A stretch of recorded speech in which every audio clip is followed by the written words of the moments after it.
भारतीय राजनैतिक नभ की नवीन दैदीप्यमान नक्षत्र, भगवान जगन्नाथ की परम साधिका, उड़ीसा के मयूरभंज की सुगंध, रघुकुल तिलक, मर्यादा पुरुषोत्तम भगवान श्री राम को ध्येय पथ दिखाने वाली माँ सबरी की वंशवेली, हनुमान जी के साथ कंधा से कंधा मिला के चलने वाले आदिवासी संवर्ग की पुत्री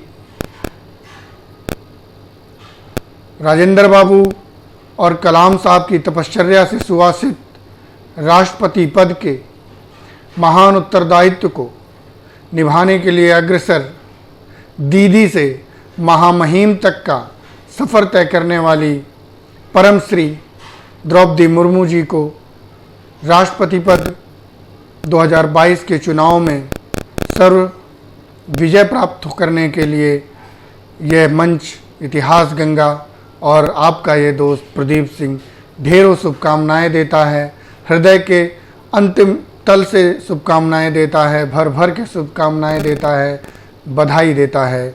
जय हिंद, जय भारत।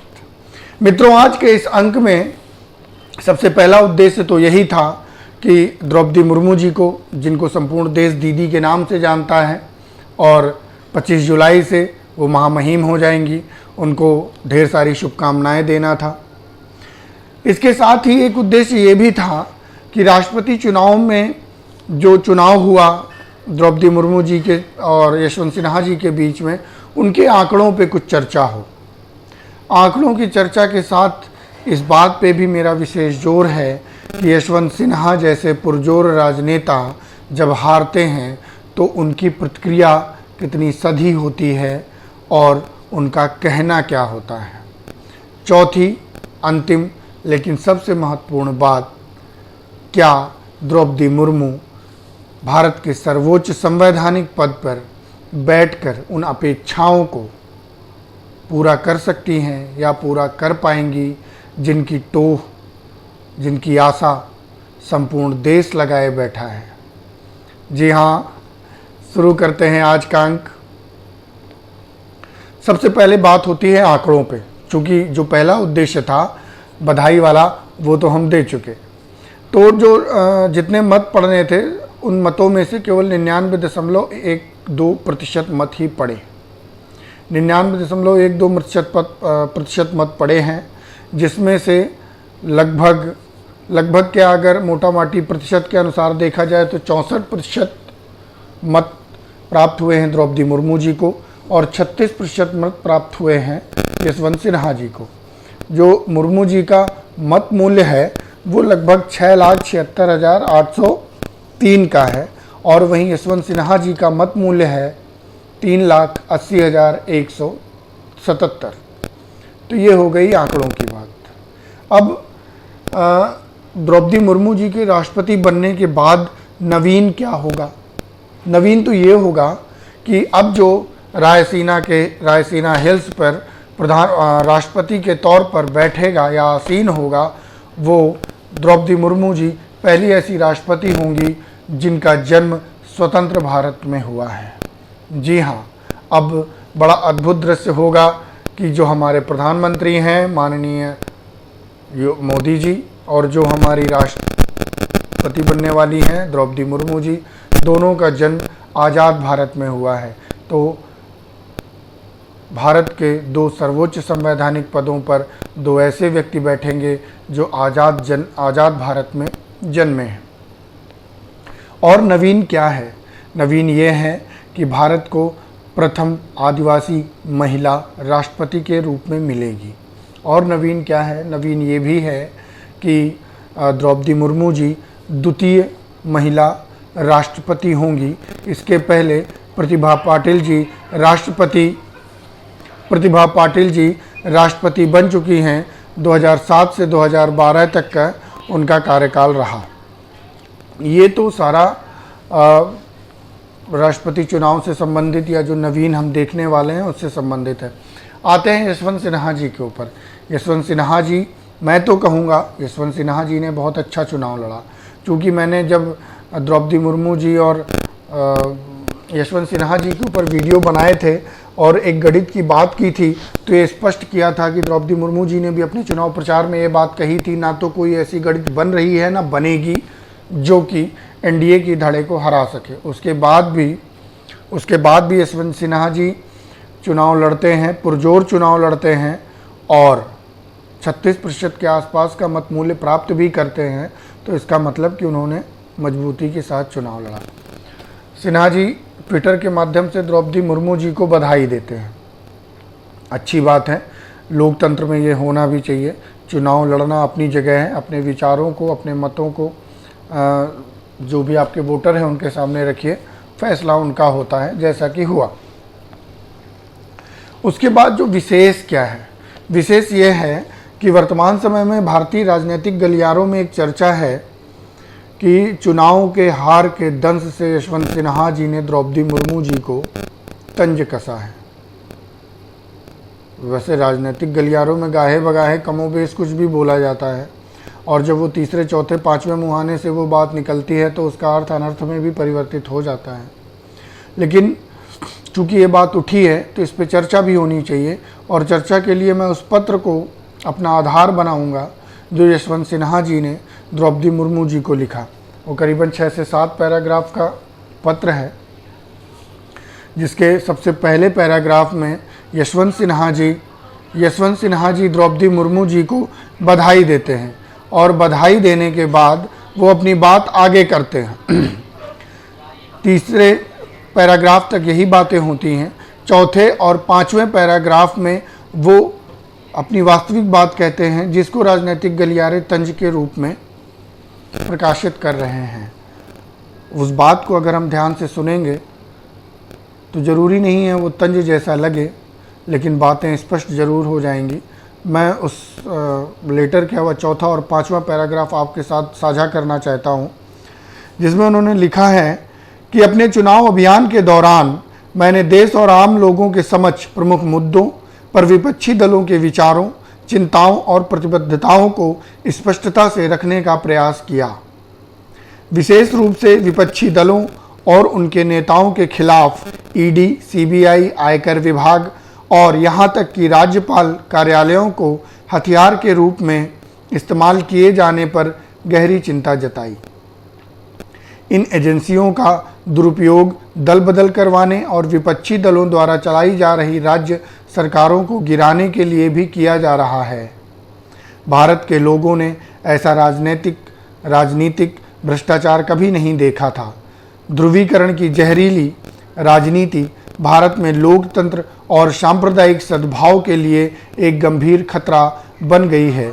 मुझे खुशी है कि जिन राज्यों का मैंने दौरा किया वहाँ के मुख्यमंत्रियों, नेताओं, सांसदों और विपक्षी दलों के विधायकों के बीच मेरे विचारों को जोरदार समर्थन मिला। आम लोगों ने भी मेरे विचारों का समर्थन किया।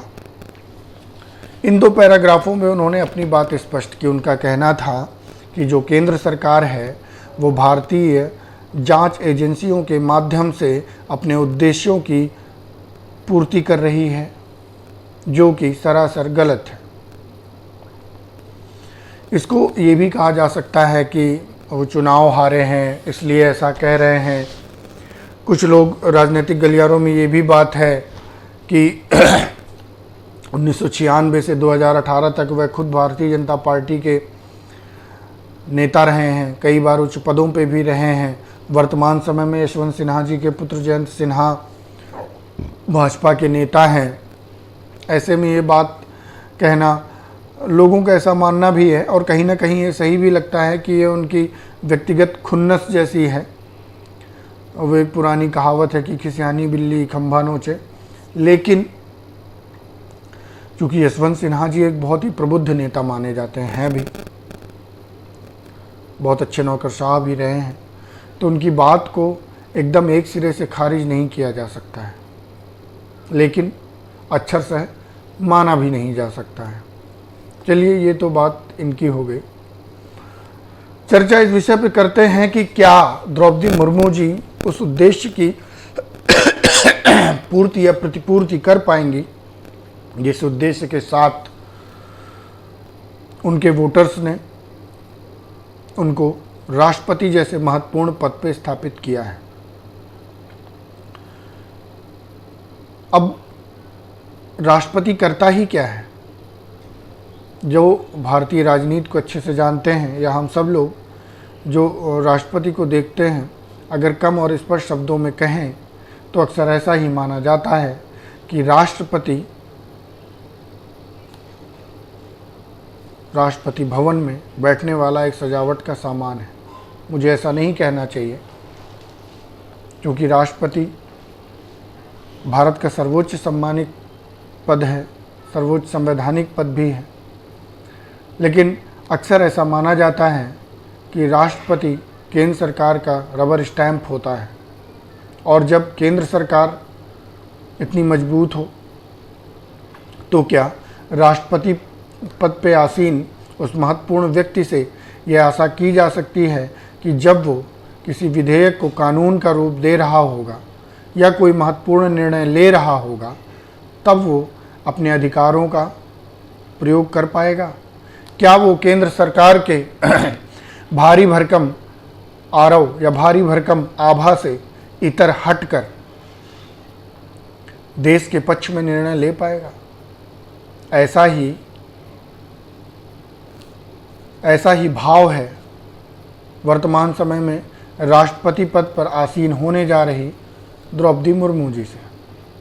जैसे कि मैंने पिछली बार जब मैं उनके विषय में चर्चा कर रहा था, आप लोगों के साथ उनको साझा कर रहा था, तब मैंने 2 उदाहरण प्रस्तुत किए थे।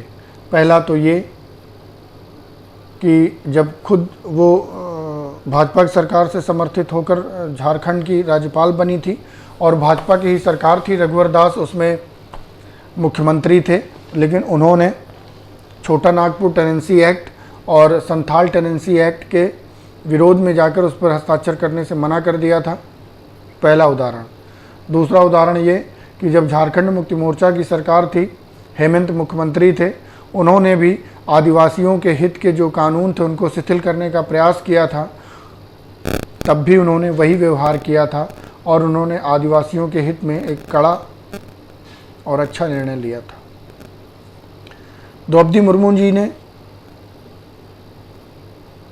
जो एक माइंडसेट किया है, अपना जो इतिहास सेट किया है, जो कड़े निर्णय लिए हैं अतीत में, उन निर्णयों को अगर आलम्ब करें तो स्वाभाविक बात है कि हम सबको उनके प्रति जो आशा है वो कई गुना बढ़ जाती है।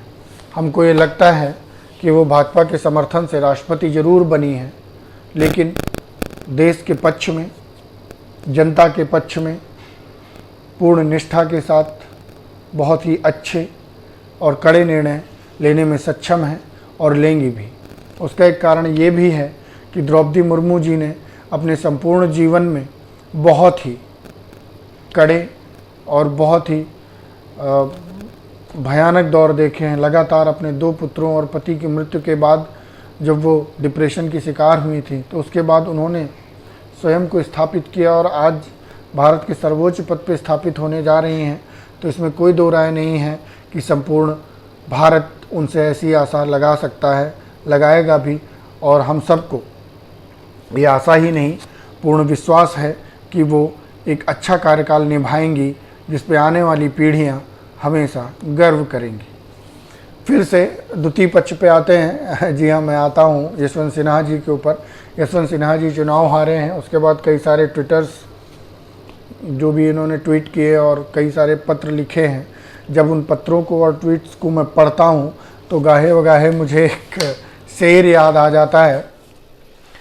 वो शेर कुछ ऐसा है कि इतना भी गुमान न कर अपनी जीत पर, इतना भी गुमान न कर अपनी जीत पर, ए बेखबर शहर में तेरी जीत से ज़्यादा चर्चे मेरी हार के हैं। जी हाँ दोस्तों, एक अच्छा चुनाव रहा और हमेशा ये अच्छा होता है कि चुनाव हो, लोकतंत्र में चुनाव हो, और चुनाव होने के बाद सफल चुनाव तब माना जाता है कि जब किसी भी प्रकार का कोई आरोप न लगे, निष्पक्ष चुनाव हो, चुनाव परिणाम आए, परिणाम आने के बाद लोग एक दूसरे को बधाइयाँ दें और हम सब मिलकर देश की उन्नति के लिए, समाज की उन्नति के लिए, एक श्रेष्ठ भारत की ओर एक कदम बढ़ाएं और उस कदम को पूर्ण परिणति तक ले जाएं। यही उद्देश्य होना चाहिए। और अपनी बात को, अपने इस कथानक को विराम देने के पहले मैं एक बार फिर से दीदी को, द्रौपदी मुर्मू जी को ढेर सारी शुभकामनाएं और हार्दिक बधाई देना चाहता हूं। जय हिंद, जय भारत, वंदे मातरम।